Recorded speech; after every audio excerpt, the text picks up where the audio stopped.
Welcome back to a new episode of the Wounded Viking podcast.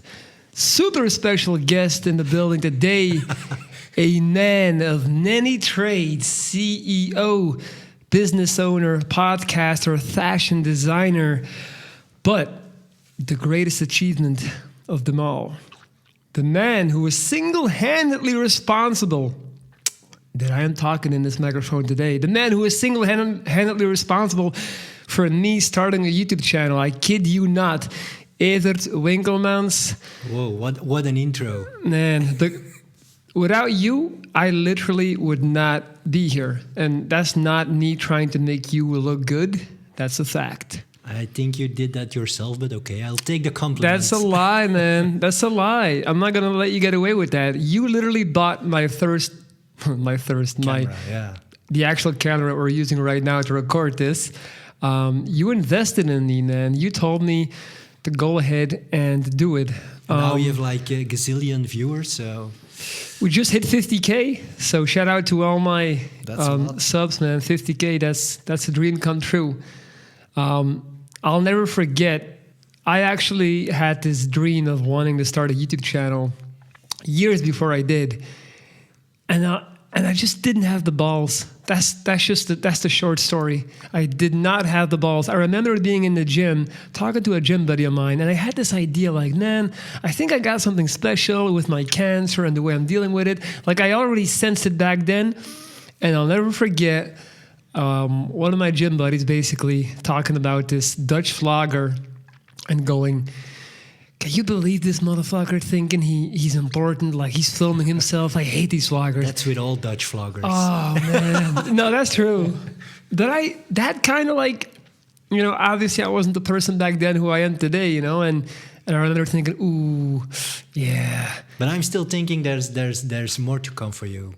In YouTube world, video world, vlogging, I still think you not reaching your potential to the fullest. Well, I gave you your roses, but now I'm going to tell the people that you will also be the person responsible for the fact that if I ever start making content in Dutch, dear people, dear listener, dear American hardcore fan who's been riding with me for years, it would be your fault because you've been trying to get me to convert to making Dutch content. You're an international guy and I'm the local guy, so I'm always rooting for Flemish content. Local guy, look at you trying to. You went to Barcelona, to Stockholm. I stayed in Belgium. Huh? Yeah, but so if you do content in Dutch, I can sell it. If I can do that, we actually went to a couple of TV stations and pitched some ideas. We were close. We got very close.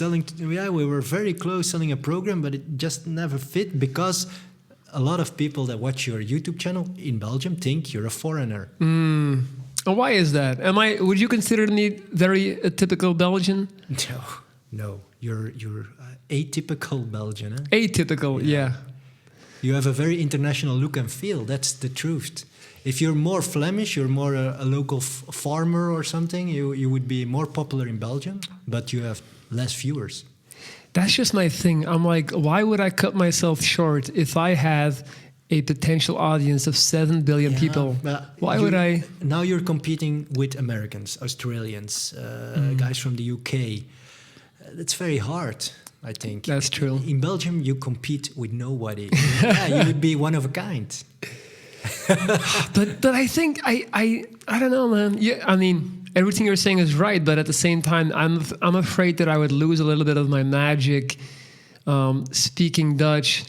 Not to mention, man, I'm not sure if I told you this. After my initial jaw amputation, I had to relearn how to speak in a very literal sense. So my bottom lip is basically just like stitched together. There is no movement there.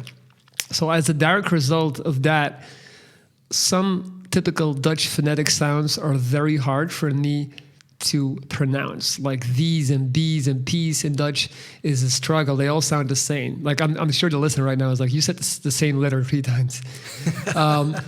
Dutch has a certain but because Dutch, many of the phonetic sounds of the Dutch language are formed at the top of our lips, Whereas English is a language that comes from the inside of your throat. It's kind of like, that's why many Americans can talk like this and your lips don't have to move. It's easier for me to sound good in English. That's a real thing, or at least it is in my head. So I feel more self-secure in English. Okay, I get it, because you can. The problem is for Belgians, they are really bonded to local content. They will never listen to an English show without subtitles. They True. will never listen to an English podcast. So you're not reaching the people around you. That's strange. You're here in Dessel, but you're making content for guys in America, Yeah. Barcelona, I don't know, but Yeah. not for the guy next door. No, nobody in Belgium has any idea who I am ever. And that's strange.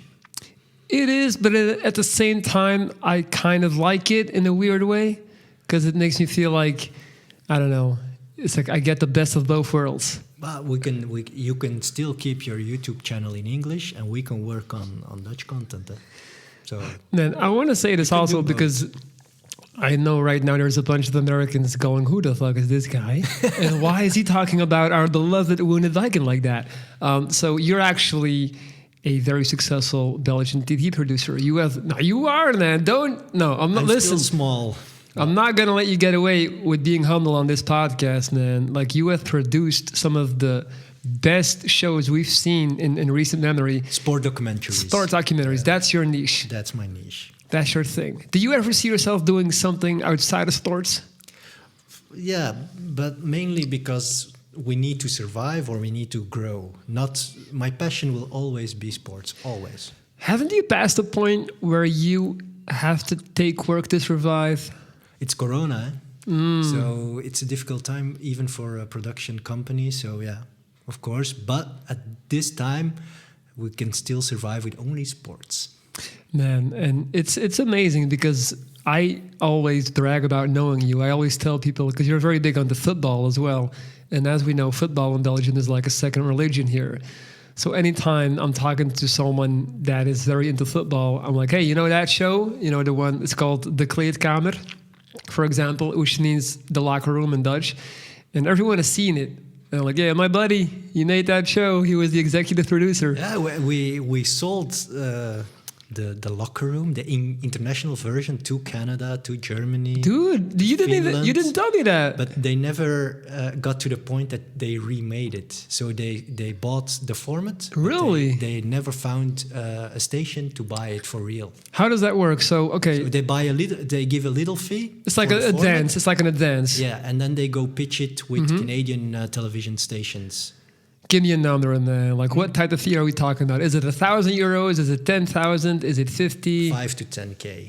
Okay, that's still good. That's still good. But the real money comes in when a big television nation like America, Germany, Canada really makes the format.